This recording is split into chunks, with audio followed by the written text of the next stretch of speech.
அவருக்குன்னு ஒரு பார்வை ஆரம்பத்தில் இருந்து கர்த்தர் கொடுத்தார், கர்த்தர் எடுத்தார். கர்த்தருடைய நாமத்துக்கு ஸ்தோத்திரம். அவர் வாயில என்ன பண்ணல, பாவம் செய்யல. யோபுவின் மனைவி தேவனை தூஷித்து ஜீவனை விடுன்னு சொல்லும் போதும் கர்த்தரிடத்துல இருந்து நன்மையை பெற்ற நாம் தீமையை பெற வேண்டாமா அப்படின்னு சொல்லிட்டு, ஆனாலும் உதடல என்ன பண்ணல, பாவம் செய்யல. ஆனா இப்போ 4 பேர் வந்திருந்து சுத்தி இருந்து பேச ஆரம்பிச்சாங்க. யோபுவின் பார்வை எப்படி மாற ஆரம்பிச்சிட்டு தெரியுமா? அவங்க பேசுறத வச்சு கர்த்தரை அவன் பார்க்க ஆரம்பிச்சுட்டான். இன்னைக்கு நம்மளை சுத்தி இருக்கிறவங்க பேசுறத வச்சு கர்த்தரை பார்க்க ஆரம்பித்து நம்ம வாயில என்னெல்லாமோ சொல்லிட்டு இருக்கிறோம். இப்பொழுது கர்த்தர் பெருங்காற்றிலிருந்து யோபுவுக்கு உத்தரவாக என்று 38வது அதிகாரத்திலிருந்து கர்த்தர் பேச ஆரம்பிக்கிறார். பேச ஆரம்பிக்கும் போது நீங்க இந்த 38, 39, 40, 41 அதிகாரங்கள் எல்லாம் நீங்க வீட்டில் போய் திரும்ப திரும்ப வாசிங்க. அந்த ஒரு வியூவை மட்டும் நான் உங்களுக்கு சொல்லி கொடுத்துறேன். ஆண்டவர் ஏன் இதெல்லாம் சொல்லணும் அப்படின்னா, நீ என்ன உன்னை சுத்தி இருக்கிறவங்க, இதனுடைய கருத்து ஆண்டவர் எனக்கு தந்த வார்த்தை தான். என்ன நீ உன்னை சுத்தி இருக்கிறவங்க பேசுறத வச்சு பாத்துறாத, நான் உன்கிட்ட பேசுறத வச்சு மட்டும் பாரு. ஹல்லேலூயா, ஆமென். நம்மளை சுத்தி இருக்கிறவங்க நிறைய பேசுவாங்க. ஆமென்.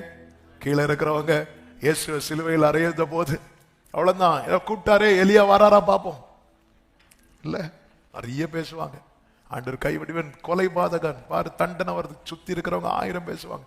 அப்படியே ஆண்டவரே, யோபுவே உனக்கு ஒரு விஷயம் தெரியுமா, சும்மாலாம் அவர் உன்னை நல்லா அடிச்சிட்டாரு, வச்சு அடிச்சிட்டாரு. உன்னை ஒரு விஷயத்துல மன்னிக்கலன்னு நினைக்கிற, அதனாலதான் உனக்கு அடி. பாருங்க, ஒரு சகோதரி சாட்சி கூட வாஸ்தவமே, அவங்களுக்கு இருந்த ஒரு பலவீனம் 1,00,000 ஒரு ஆளுக்கு தான் வருமா. உடனே அதை பத்தி எப்படி பேசுறாங்க, நீ ஏதாவது பாவம் பண்ணி இருப்ப. சுத்தி இருக்கிறவங்க, ஒரு பிறவி குருடன் இயேசு கிட்ட அவனை பத்தி கேட்கிறான், இவன் இப்படி பிறந்தது யார் செய்த பாவம், இவன் செய்த பாவமா? கேட்டது யாரு? சீஷர்கள். தச்சுக்கிறவங்க தான் கேட்பாங்க. ஆமே, சுத்தி இருக்கிறவங்க பேசுவாங்க. சுத்தி இருக்கிறவர் பேசுறத விடு. ஆனா நம்ம இந்த பார்வை மாறட்டும். இப்ப ஆண்டவர் பேச ஆரம்பிக்க, நான் பூமியை அஸ்திபாரப்படுத்தின போது நீ எங்க இருந்த அப்படின்னு கேட்டார். ஆமென். எங்க கை வைக்கிறார் பாருங்க. நீ ஏதோ மண்ணுல படுத்துக் கொள்வேன்னு சொன்ன யோபுவே, அந்த பூமியை நான் அஸ்திபாரப்படுத்தின போது நீ எங்க இருந்த? அதுக்கு அளவு நூல் குறித்தவர் யார்? அதன் மேல் நூல் போட்டவர் யார்? அதை நீ அறிந்தாயானால் சொல்லு. அதன் ஆதாரங்கள் எதிர்மேல் போடப்பட்டது. அதற்கு கோடிக்கல்லை வைத்தவர் யார்?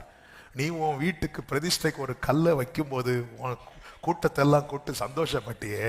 நான் இதுக்கு அஸ்திபாரம் போட்ட போது 7வது வசனம், அப்பொழுது விடியற் காலத்து நட்சத்திரங்கள் ஏகமாய் பாடி தேவபுத்திரர் எல்லாரும், நீ அந்த பங்கனுக்கு இருந்தியான்னு கேட்டார். உனக்கு நீ என்ன எப்படி வச்சு பார்க்கிற? உன்னை சுத்தி அந்த 4 சோட்டா பசங்க இருந்து பேசிட்டு இருக்கிறாங்க, அதை வச்சுதான் நான் பார்த்துட்டு இருக்கிறேன். உன் மீட்பர் யார் என்பதை புரிந்து கொள். 8வது வசனத்திலிருந்து சமுத்திரத்தை பற்றி சொல்லுகிற, கற்பத்திலிருந்து உதிக்கிறது போல சமுத்திரம் புரண்டு வந்த போது அதை கதவுகளால் அடைத்தவர் யார்? ஆமென். இம்மட்டும் வா, மிஞ்சி வராதே, உன் அலைகளின் பெருமை இங்கே அடங்க கடவுது என்று சொல்லி, நான் அப்படி சொல்லும் போது நீ எங்க இருந்த யோபு? அப்படியே அவனுக்கு லைஃப் இதெல்லாம் கொண்டு வரா. யோபுவே, நீ என்ன நினைக்கிற? எப்படி இந்த பூமியை அஸ்திபார போட்ட போது தேவபுத்திரர் மகிழ்ந்தார்களோ, அதே போல உனக்கு தெரியாத ஒரு விஷயம் உண்டு யோபு. இங்கே நீ சாம்பல்ல உட்கார்ந்தாலும் உன் காரியம் தேவபுத்திரர் நடுவில் பேசப்பட்டு கொண்டிருக்கிறது. அது உனக்கு தெரியாது யோபுவே, அது உனக்கு தெரியாது. எப்படி இந்த பூமி அஸ்திபாரம் போட்ட போது தேவபுத்திரர் மகிழ், தேவ சமூகத்தில் தேவபுத்திரர் நிக்கிற இடத்துல தான் யார் வந்து நிக்கிறான்? சாத்தான் வந்து நிக்கிறான். அந்த பூமியில எதை பற்றி பார்த்தா யோபு கண்டுபிடிக்க முடியும்? மொத்தத்தில் ஒரு 6 அடி தான் நேரப்படுத்தா, அதுவும் 6 அடி எத்தாது. எப்படி தேவபுத்திரர் மகிழ்ந்தார்களோ அப்படி தேவபுத்திரர் நடுவில் உன்னை பத்தின பேச்சு ஓடுது தெரியுமா? அந்த அளவுக்கு நான் உன்னை வச்சிருக்கிறேன் தெரியுமா யோபு வேண்டார். இந்த வியூவை தான் ஆண்டவர் கொடுத்தார். சமுத்திரம் அப்படி கற்பத்திலிருந்து புறப்பட்டு வருகிறது போல அதற்கு எல்லையை குறித்து அதை கதவுகள், இங்க இதுக்கு மேல வந்துராது யோபுவே, உனக்கு ஜீவனை தந்ததும் அல்லாமல் தயவும் பாராட்டி, சாத்தானுடைய நோக்கம் என்ன தெரியுமா? உன்னை இல்லாமல் ஆக்கணும். ஆனா எப்படி சமுத்திரம் புரண்டு வருகிற போது அதை எல்லையால அடைத்தேனோ, அதே போல உன் வாழ்க்கையில் வர பல பிரச்சனைகளுக்கு நான் ஒரு இடத்துல அடைச்சு வச்சிருக்கிறேன். 33வது வசனத்திலிருந்து வானத்தை பற்றி சொல்லுகிறார். வானத்தின் நியமங்களை நீ அறிவாயோ? உனக்கு தெரியுமா? அது பூமியை ஆளும் ஆளுகையை திட்டம் பண்ணுவாயோ? உனக்கு தெரியுமா யோபுவே? பரலோக திட்டம் உனக்கு தெரியுமா? நீ 4 பேர் உன்னை சுத்தி பேசுறத வச்சுதானே பார்த்துட்டு இருக்கிற. என்ன பரலோக பிளான் தெரியுமா உனக்கு? சோதனை உனக்கு இல்ல யோபு, உன்னை சோதிக்க புறப்பட்டு வந்த சாத்தானுக்கு. இந்த சோதனை காலம் முடியும் போது உன்னோடு போராடினவரை நீ தேடியும் காணாதிருக்க போகிறாய். 34 நீ நிறைய சம்பாதிச்சல்ல, இப்ப வா, ஏராளமான தண்ணீர் உன்மேல் சொரிய வேண்டும் என்று உன் சத்தத்தை மேகங்கள் பரியந்த உயர்த்துவாயோ? இதுக்கு முன்னாக எல்லாம் போச்சே, எல்லாம் இருந்துச்சுல, அதெல்லாம் நீ உன் சத்தத்தை உயர்த்தி அந்த மழையை உன் மேல பெய்ய வச்சியா? இல்ல, உனக்காக நான் சத்தமிட்டல்லவா உன் மேல மழையை பெய்ய பண்ணினேன். ஹல்லேலூயா. அப்படியே ஆண்டவர் மிருக ஜீவன்களுக்கு வருகிறார். நீ சிங்கத்துக்கு 39:40 நீ சிங்கத்துக்கு இரையை வேட்டையாடி சிங்க குட்டிகள் தாங்கள் தங்கும் இடங்களில் கிடந்து கெவிகளில் பதிவிருக்கிற போது அவைகளின் ஆசையை திருப்தி ஆக்குவாயோ? காக்கை குஞ்சுகள் தேவனை நோக்கி கூப்பிட்டு ஆகாரம் இல்லாமல் பறந்து அலைகிற போது அவைகளுக்கு இரையை சவதரித்து கொடுத்தவர் யார்? யோபுவே, உன்னை நான் எப்படி வச்சிருந்தேன் தெரியுமா? உன் பாதத்தை நெய்யில கழுவ வச்ச. ஆமே, இதெல்லாம் செஞ்சது யார்? இப்படி இந்த பிளெஸிங்ஸ் உனக்கு வந்துச்சு. நீ சத்தம் உயர்த்தி வாங்கினு நினைக்கிற? இல்ல, ஏன் சத்தத்துல உன் மேல அந்த ஆசீர்வாத மழை. ஹல்லேலூயா. உன் தேவன் யார் என்பதை அறிந்து கொள். உன்னை சுற்றி இருக்கிறவங்க பேசுறதை வச்சு ஆண்டவரை பார்க்காத. உன்னை அழைத்தவர் உண்மை உள்ளவர். பாதியில விட்டு செல்லவர் மனிதர் அல்ல. உலகத்தின் முடிவு பரியந்தம் glory. அப்படியே ஆண்டவர் வரையாடுகள் மான்களை பத்தி பேசுறார். 39 வரையாடுகள் ஈனும் காலத்தை அறிவாயோ? மான்கள் குட்டி போடுகிறது, அது எங்க போய் ஸ்கேன் எடுத்துச்சு? உனக்கு தெரியுமா? அதுக்கு டைம் தெரியுமா? அதுக்கு டைம் தெரியுமா? எனக்கு தெரியும். ஹல்லேலூயா. அது யார் போய் ஸ்கேன் கூட்டிட்டு போனா? யார் கவனிச்சாங்க?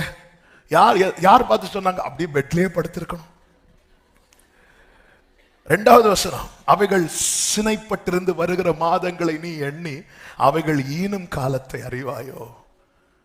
அடுத்த வசனம், அவைகள் நொந்து குனிந்து தங்கள் குட்டிகளை போட்டு தங்கள் வேதனைகளை நீக்கிவிடும். உனக்கு தெரியாதுல்ல? ஆனா சங்கீதம் 29 கர்த்தர் எழுதி வைக்கிற, எடுக்க வேண்டாம், உம்முடைய சத்தம் பெண்மான்களை. இதுதான் என் ஆண்டவர். glory. உன் ஆண்டவரை உன்னை சுற்றி இருக்கிறவர்கள் பேசுகிறதை வைத்து பார்க்காதே. உன் ஆண்டவர் உன்னோடு பேசுகிறதை வைத்து. Yes yes yes yes. இதெல்லாம் பேசி அடுத்து சொல்றார், காட்டு கழுதைகளை பார். 39:5 காட்டு கழுதை தன்னிச்சையாய் திரிய விட்டவர் யார்? அந்த காட்டு கழுதைகளின் கட்டுகளை அவிழ்த்தவர் யாருங்கிறார். ஆமென். அதற்கு நான் வனாந்திரத்தை வீடாகும் ஓர் நிலத்தை வாசஸ்தலமாக கொடுத்தேன். அது பட்டணத்தின் இறைச்சலை அலட்சியம் பண்ணி ஓட்டுகிறவனுடைய கூக்குரலை மதிக்கிறதில்லை. அது மலைகளில் தன் மேய்ச்சலை கண்டுபிடித்து.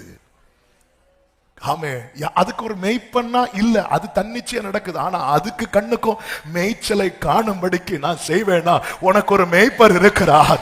ஆமே, பசுமையான புல்வெளியில நடத்தி செல்லுகிறவர். ஹல்லேலூயா ஹல்லேலூயா. நல்ல அந்த காட்டு கழுதைக்கு ஒரு மேய்ப்பன் கிடையாது. எங்க மேய்ச்சல் இருக்குன்னு கொண்டு போய் விட தெரியாது. ஆனா அதுக்கு நான் மேய்ச்சலை காணும்படி வச்சு வாழ வைக்கலையா? ஆனா உன்னை நான் அப்படியே விட்டுருக்கிறேன் யோபுவே. உன்னை நான் திக்கற்றவனாய் விட்டேனா? இல்லையே யோபுவே, உனக்கு ஒரு மேய்ப்பர் இருக்கிறார். தீக்குருவிகளை குறித்து சொல்லப்பட்டிருக்கிறது. அதனுடைய காரியங்கள் எல்லாம் சொல்லப்பட்டிருந்தோம்.